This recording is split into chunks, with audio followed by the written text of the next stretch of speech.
Hey kids! Today we're gonna talk about Afghanistan and the first two wars that our favorite bean eaters fought over there. Prior to the First Anglo-Afghan War of 1839, Afghanistan was ruled by the Durrani dynasty, founded in 1747 by the King of Pers Hamad Shah Durrani, who was also believed to be one of the many owners of the famous Koh-i-Noor diamond, which is now implanted in King Charles' forehead, as some of you may have noticed.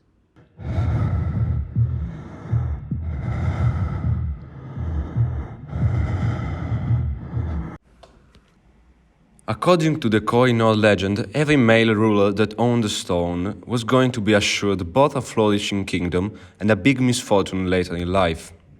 So this was no exception, as following a, quote, round robin of expulsions, blindings and executions, the Durrani Empire came to a halt. At first Timur, Hamad's son, tried to replicate his father's successes and managed to only kinda keep the empire whole. The true headaches came with Timur's sons and successors. So these three bad boys were substantially utterly unqualified for the role they all covered. The first one lost some outlying territories and alienated a few Pashtun tribes while capturing and then being forced to abandon the city of Lahore. He was accepted by everyone except for his many brothers.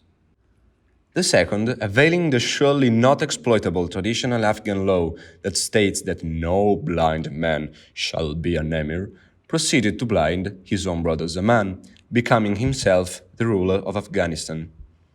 He was then deposed for the first time in 1803. The third half-brother replaced him right after. This man stood out as the first who made an alliance with British India in 1909. In the same year, a British diplomatic mission was sent to Afghanistan, which at the time was to the Brits a remote and mysterious part of Asia. Scottish statesman Mountstuart Elphinstone described him as a handsome man, and William Fraser, who accompanied Elphinstone to meet Shujah Shah, was struck with the dignity of his appearance and the romantic oriental awe. He also described Shujah's voice as loud and sonorous.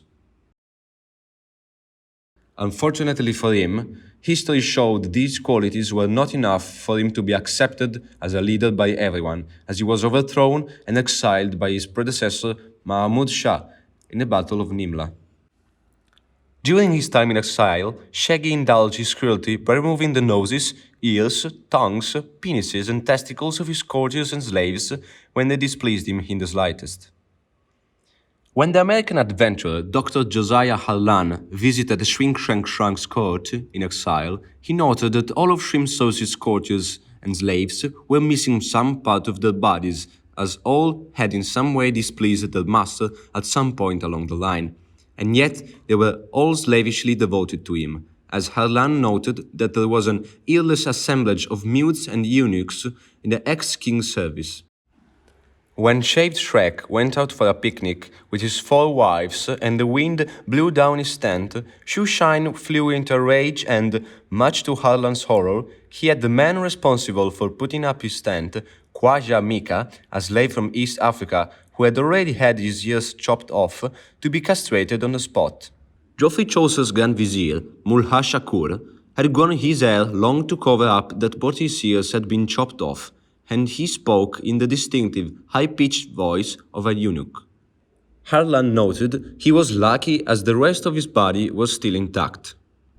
Despite or perhaps because he was mutilated, Shabby Sheikh's Grand Vizier took a great deal of pleasure in mutilating others and was always inciting his master to have somebody mutilated. In the meantime, Mahmud Shah was trying to do his best during his second and last reign. However, he took the reckless decision of having his own very loyal assistant Fateh Khan assassinated in 1818, marking the beginning of the enmity between the Durrani and the Barakzai, Fateh Khan's dynasty of origin. What's more, a certain Dost Muhammad Khan, a guy famous for winning in every build contest, even against goats, was a member of the Sons of Barak bloodline, and coincidentally, one of Fateh Khan's brothers too.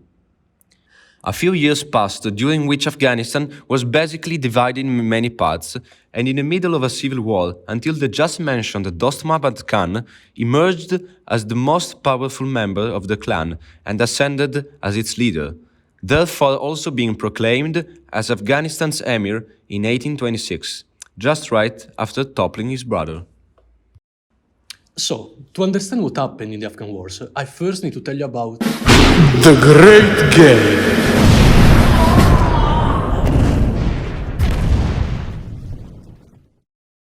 So, The Great Game. was basically Russia and the British Empire playing Risiko, trying to conquer Central and South Asia without actually fighting each other, to avoid starting a big war. And Afghanistan was one of the most desired territories because of its location, between India, controlled by the Brits, and Central Asia, controlled by Russia. The war started in 1838 when the British East India Company launched an invasion against Afghanistan, primarily motivated by the desire to replace Dost Muhammad Khan with Shah Shujah, a more pliable ruler who had been in exile. In 1839, they took Kabul and replaced the old ruler with the mighty Sharm el-Sheikh, who was not very liked by the local tribe leaders and the population because he was seen as a British puppet. This led to the massacre of British and Indian troops and the occupation of the British garrison in November 1841. In January 1842, the British decided to abandon Kabul and began a retreat to India during the harsh winter. The retreat was a disaster, with the British and Indian troops facing extreme weather conditions and attacks from the Afghan fighters. The retreat became infamous for its high casualties, and very few British and Indian soldiers made it back to British held territory. In September 1842, the British tried to recapture Kabul. Second time always works. However, they failed again. They had to withdraw again, and Dost Muhammad Khan returned to power in 1843, effectively ending the British attempt to establish a puppet regime. Long story short, the First Anglo-Afghan War was a disastrous military and political adventure for the British, who lost 16,000 troops and their dignity. Here we go again with round 2. First of all, our bro Dost Muhammad Khan was long gone, and now in his place there was his son, Sher Ali Khan, who was pretending to be neutral in The Great Game. but accepted Russian assistance. So when the Brits found out, they thought it was kinda sus. The British demanded that Sher allow a British diplomatic mission to Afghanistan. When he refused, British forces launched an invasion, and that's how the war started in 1878. The British, who apparently really liked Kabul, decided to conquer it again and installed Yaqub Khan, Ali's rival, as a new pro-British ruler. And who could have guessed it? The tribe leaders didn't like that. British and Indian troops suffered several major defeats, including the disastrous Battle of Maiwand in 1880. This led to the decision from the British to leave Kabul in the same year. Following the British withdrawal, a peace agreement was reached with Sher Ali Khan's son, Muhammad Yaqub Khan, who was recognized as the Emir of Afghanistan. The war officially ended in 1880. So, the Second Anglo-Afghan War is basically the remake of the first one. Afghanistan 2, England 0. Then there was also a third one, fought 104 years ago, but Queen Vicky was already dead, so we are not gonna talk about that.